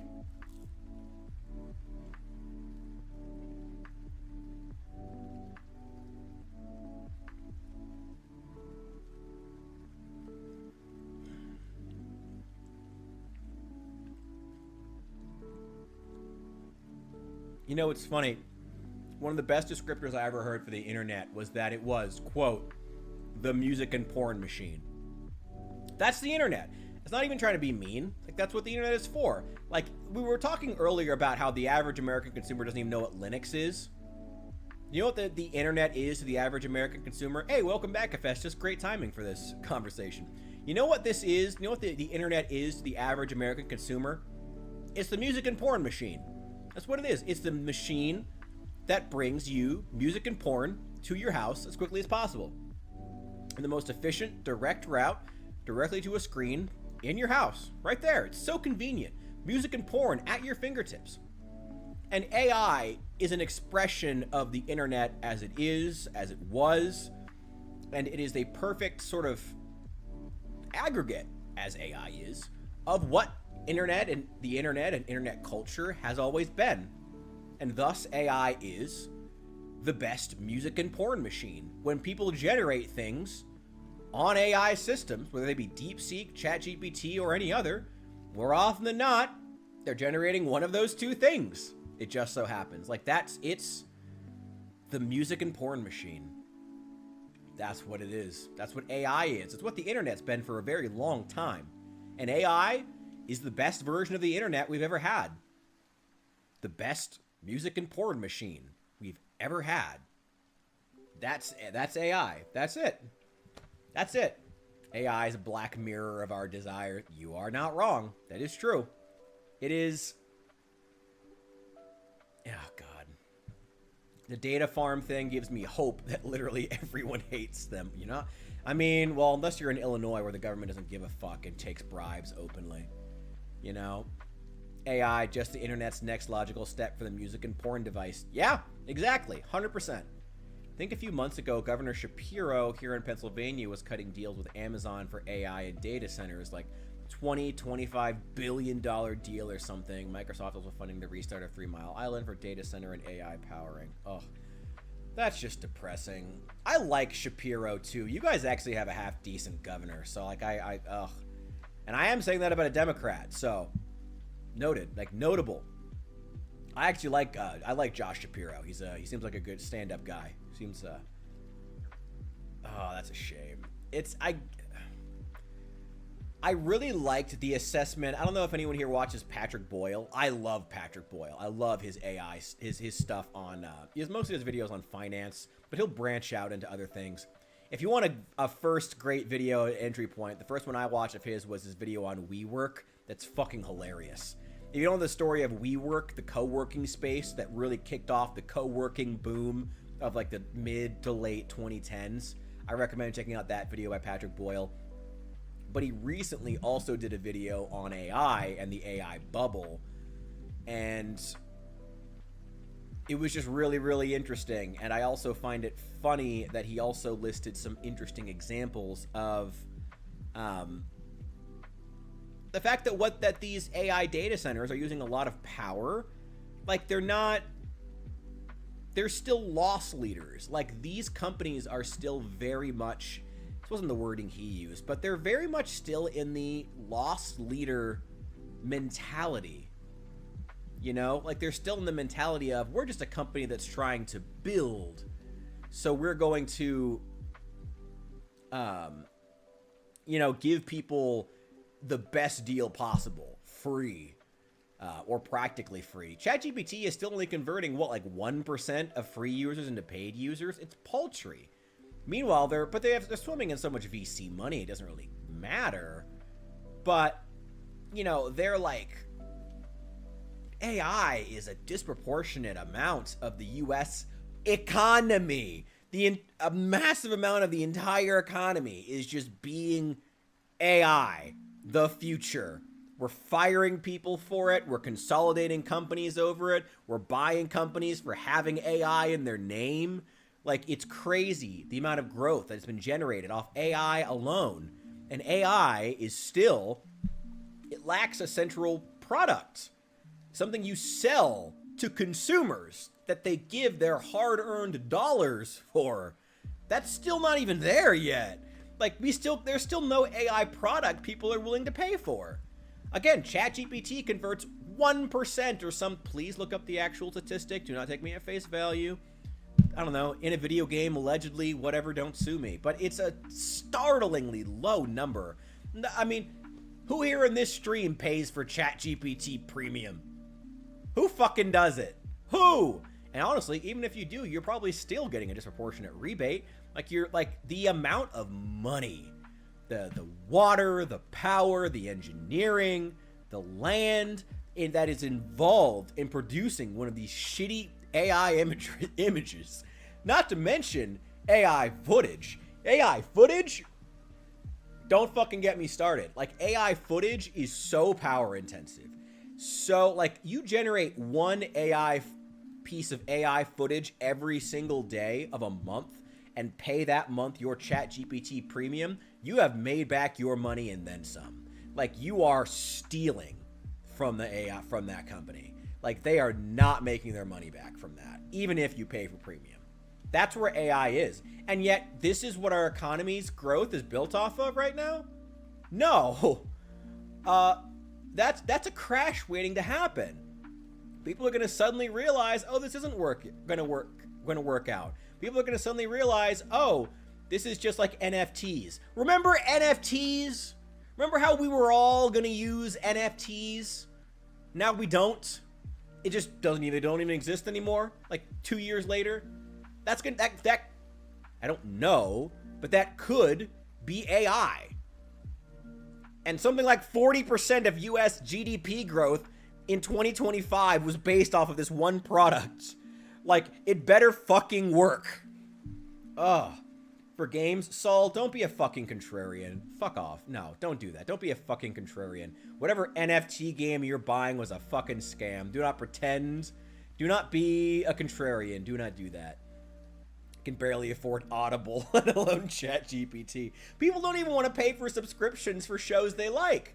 Pirating is, yeah, actually it's interesting that ChatGPT is trying to convert paid users at a time when pirating is starting to take off again. Like, the real big, I remember when Pirate Bay was really at its peak, early to mid 2000s, 2012, 2013, maybe a little earlier, up to 2010, somewhere in that range. Like, pirating really took off, and then streaming took off, and streaming became more convenient. Spotify, Netflix, Hulu became more convenient than pirating. So it was like, fuck it, may as well just actually do the legit thing. And people like doing the legit thing when they can. People don't like the idea of stealing. On some games you can buy, fuck off, Saul. No, fuck off. No, that's just fucking scam. Yeah, it's a... Trump got a ton of heat for his H-1B. America's too stupid for AI jobs. Shit. Yeah, I heard he and Elon both have had some nasty shit thrown at them. I mean, at least Trump raised the money that the companies have to pay to bring in H-1B people. At least they did that. I mean, Republicans seem to be going into immigration with a policy of, we want to kick out the poor ones, but then we also want to we still want to continue stealing the best and brightest from other countries. which I kind of have mixed feelings about personally. Like, beyond just the fact that these people are coming here and they are taking jobs and housing away from Americans at a time when jobs and housing are both in short supply across America. That's just, it's a fact. But on top of that, there's also the fact that, like, and Republicans seem to engage with that stuff broadly, which is good. But Republicans also seem to think that it's still a good idea for us to steal the best and brightest from war-torn, impoverished countries where small business ownership is difficult. And we're stealing all the best, most entrepreneurial men to come here and work as janitors? Like, is that better for those countries? Is it better for us, honestly? Is it better for us that they not go back to their home countries, help to build the economy of that country, if it's politically aligned? You know, maybe not Venezuela, but like Colombia, Ecuador, a lot of these countries are actually getting safer year on year, sometimes slowly, but they are. We want small business ownership to flourish in these countries. We want these countries standing strong economically. We want that. We don't want all their best and brightest leaving the country and coming to America to work as janitors because they can make more money doing that. Like, I get it from a certain point, but like, we do want other countries in the Western Hemisphere to succeed for all of us. And I don't know, it just bothers me. You know, it just bothers me. I don't know. Maybe it's just me. I don't know. Maybe it's me.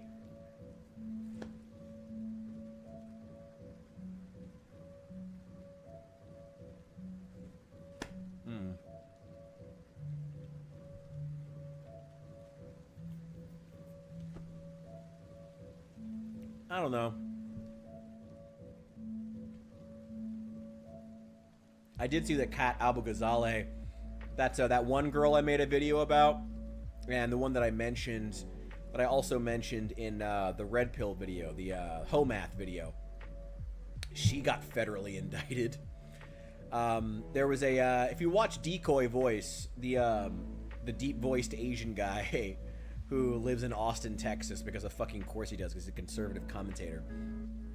He made a video about Kat as well, where he covered her federal indictment. She got fucking indicted for she's claiming it's politically motivated and they just hate me because I'm standing up to Trump. Like, no, dumbass. Like, she's being indicted for, I believe what they said the indictment was for, that the person that allegedly what they did was they blocked a federal officer's vehicle from leaving, pounded on the hood, and scratched pig into the car with a key. Unfortunately, none of that is protected under your First Amendment rights. So, enjoy prison. And, yeah, we'll see how that goes for her. We'll see how that goes for her. We'll see how it goes. We'll see how it goes, Kat. We'll see how it goes. Oh, that girl. Oh, God. Do kind of like Amazon's a la carte service. Gonna eventually pay for Pluribus properly, but look at myself and say, why not just buy the DVD? What is Amazon doing as far as entertainment? Do they have like a... Is Amazon like getting back into physical media? Because if so, that's very interesting. I've not heard about any of... Dude, Al, I have not heard about any of this. I haven't really been paying... Well, I mean, I've been unemployed, so I've been spending a lot of money. A la carte service. Like, for, like, physical media? I don't know. That seems interesting. Like, I'd love to know more about it. I don't know what Amazon's been up to as far as physical media stuff. Or what... I don't even know what Pluribus is. What is it? Maybe I've heard of it, just haven't seen it. Apple TV. Right! Oh, you did tell me about that show. Right. Okay. I don't know. I don't know. Yeah, I mean, everybody like, people did, in my experience, as someone who lived through the boom of the Pirate Bay and was perfectly aged for it, like, I was in high school during the first big Pirate Bay boom, and I used Pirate Bay a lot back then. Not that I've ever illegally downloaded anything, ever. But I did survive through it. And I can tell you, you know, even then, people like the idea of supporting creators. People want to. But it's just that when the platforms fuck it up, then people will turn to what's convenient. And if streaming is both free and more convenient, you lose. You know, that's the problem that YouTube is finding with ad block. That's what streaming services are finding. People have to Google, is the show I like actually on this streaming service? And also the streaming service is like, what now, has doubled in price since back then? No. That ain't gonna happen. No. That ain't gonna happen. People aren't gonna put up with that shit. No. Distinct shows individually. Paid $15 for Better Call Saul. Didn't have to buy the whole service, just one show. Well, that's cool. I'm glad I mean, it used to be you had to pay like $15 for one episode on Apple or Amazon, so I'm glad they finally made it like decent. I think I was paying like $20 for individual movies at one point on Amazon. I probably still have them. I think I still have like the movies I originally bought on Amazon to have permanently. I think, what was it? It was like Where the Wild Things Are and Devil Wears Prada. I think I still have. I paid like $25 for them or something like that. I don't know.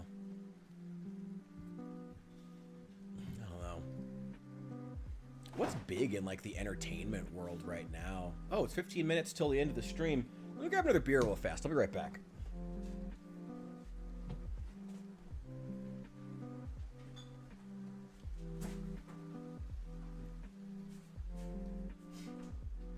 Oh, it's so nice knowing I don't have to be up tomorrow. Well, I'll have to be up for the stream, but that's like 4 p.m. I think I can be up by 4 p.m. Ugh. Is there anything going on in the entertainment world? I did hear about Saudi Arabia. I think they just put in a bid to buy Warner Brothers. I don't think they actually bought it outright. God, I hope they didn't. God, I hope they didn't. Oh, God, I hope they didn't. In part because they'd be funded by fucking U.S. oil money. And then I'm buying U.S. assets, which would be not good for the U.S. economy. To be using our money, spending our money in foreign countries, and those foreign countries buy U.S. assets worth a lot of money. That'd be really bad. Hope that didn't go through. It needs something tart. Whatever. Yeah, I don't know. I'm. We'll see how this big pirating boom goes. Maybe it'll be a short one. Maybe the streaming services will get their act together. I hope so. It kind of seems like we're waiting on one streaming service to sort of like dominate the others, but a lot of them have so much money. Like HBO has so much money because they're owned by AT&T, which like fucking Comstar of the real world. What is it called? Peacock is owned by NBC, who actually I don't think are doing super well. Disney Plus obviously has Disney money. Though Disney's been losing money for years, so I don't know how Disney is doing financially right now. I don't know. Warner Brothers are... Really? Started in Ohio? Really? Interesting. Okay. Never knew that.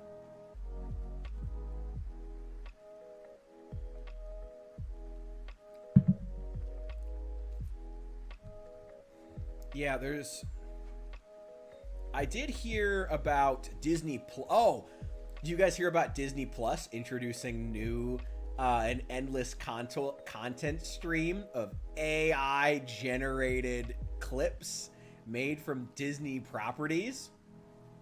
If you own Disney Plus, you get access to what is basically going to be a TikTok feed where other users of Disney Plus will have generated their own videos using prompts, and you get to scroll them on an endless loop as part of your Disney Plus subscription to watch Disney characters do very G-rated things. I'm assuming they don't let you generate anything that's vulgar or untoward, which people still will. People probably just go to other AI services at that point.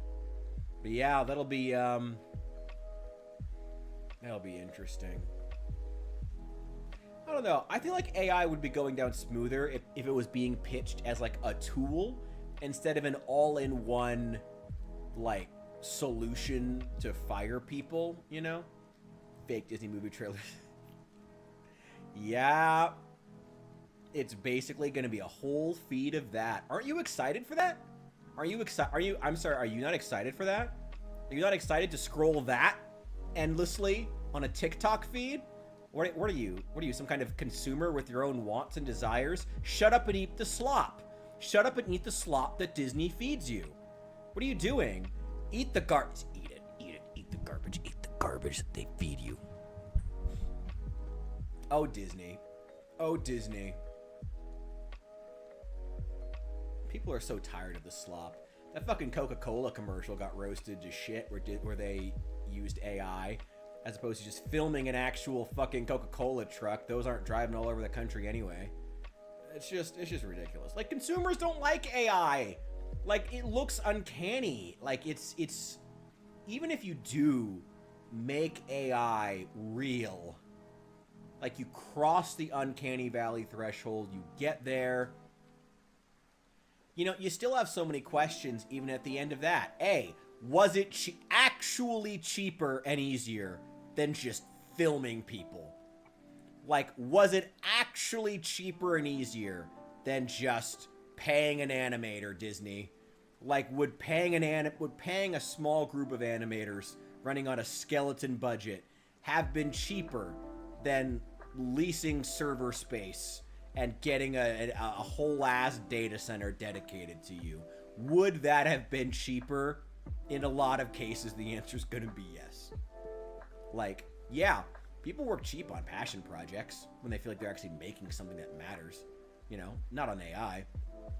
You know, and AI, I feel like AI, like I was saying, would do better if they pitched it as like, it's a tool, you know, it's the new version. AI animation is the new, oh, what was the thing that took over animation in like 2010 and destroyed it? Flash. It's the new Flash. You know, it's something that actual skilled animators use to create things faster and cheaper. You know, and everyone thought that Flash animation was going to ruin animation, and it did. But then AI made it worse. And yeah, Flash really did ruin animation. But you get what I mean. People eventually came around to accept it because at least you were still paying animators, even if significantly less of them. I think that Disney thinks it'll be the same way, but again, you know, at the end of it, they're going to have to ask themselves, is leasing this data center to generate all these shitty clips of our characters actually cheaper than just paying a skeleton crew of animators to make content? Is it? When you already have all the 3D assets made, is it actually cheaper? And not to mention just like the corruption that the company will experience. Not corrupt, maybe corruption is the wrong word. The decay which the company will experience as a result of firing all their animators to replace them with AI. Like, how are you going to create the next character that fans want to generate stories with? How are you going to do that if you have no writers or animators or storyboard artists or anyone? How are you going to do that if there's no company? Like, how are you going to create the next thing that people want to generate if you're not creating anything in the first place? You're just going to rely on that backlog forever? That's probably just going to result in us getting our culture completely usurped by China. It's just a shame. These companies are so fucking lazy, so fucking retarded. They just can't get anything done. They have no desire to accomplish anything. It's a shame. It's shameful that they're putting... They think that just cutting costs relentlessly will make them the better company. And it just doesn't always work like that, you know? Like, free market absolutism only gets you so far when you need to sell a product. It's not just about being cheaper, you know? And the people really pushing AI don't seem to get that. By force, LSD in the drinking water. LSD in the drinking water would probably be required to believe half this AI shit that's coming out. It's capping. Have you noticed that? I don't know if it's just me, but the quality of the AI seems to be peaking. Like the quality, like everyone was said when it first came out, it's only going to get better. It's eventually going to be completely indistinguishable. It's only going to get better. It feels like it's peaking. Like it feels like we're hitting a point where it's not getting better. Especially as more and more of the information that the AI, more and more of the internet itself is AI generated. And that AI generated content, videos, pictures, descriptions, are being fed into AI as part of the internet, unless they're specifically trying to filter it out, which would be ironic. Which then makes the AI data itself less reliable. Like, as more AI generated images with the flaws of an AI generated image are fed into the resource base, the large language model, the large model of a large language model, the base, the information it's pulling from, the aggregate. As more of that is filled with AI slop, the AI slop it's able to generate from that will get worse, you know? It feels like we're peaking. It feels like the technology is peaking. Maybe I'm crazy. You know, some new boom could come out. It could, genuinely. People just don't seem to want it. On top of that, on top of the fact that the technology just isn't as good isn't as getting as good as people thought, it's also just so prohibitively expensive. And like, you can't just keep pumping money into it with getting nothing in return. You can't just keep pumping money into it expecting a better product every time. Like, you know, a lot of you guys play video games. A lot of us in the community play video games. We saw that with graphics. We saw how they would just be like, pump more money in the project, more money, add more, cram in more fucking megapixels, and the fucking sheep will buy it at double the price next year. And then one day they didn't. And the market just kept trying to make fetch happen, still is trying to do it, and it hasn't. I don't know. We'll have to see. We'll have to see. Maybe the technology really will catch up. I don't know. We're in our last few minutes here. If you guys have anything else you want to ask me, I mean, we're going to be in tomorrow, so it's not really going to matter. First 2 hours, we're going to play by ear, play some Zomboid, probably hang in the Discord VC, have a kind of open discussion time probably for the first 2 hours. Then we'll go into researching and roasting the fuck out of a red pill debate bro, Andrew Wilson. Fuck that guy, that edgy bastard, fucking Redditor in real life.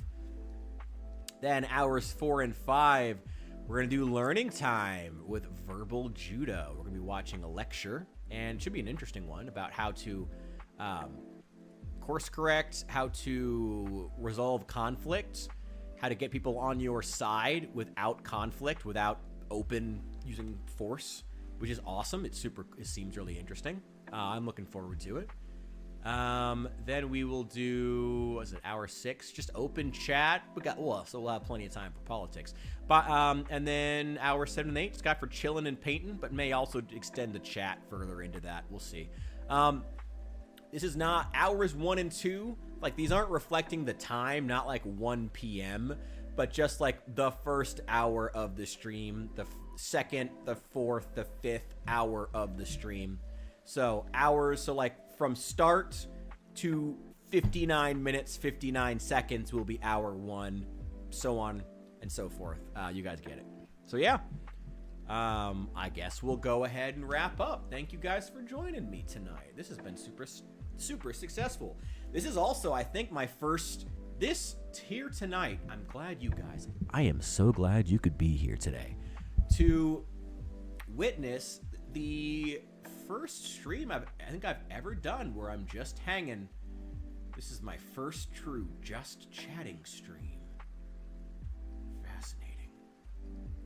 Anyway, hope you guys enjoyed it. Hope you guys enjoyed being here. Thank you for being here, by the way. I appreciate each and every one of you. I am going to finish my beer, and I'll see you in the next one.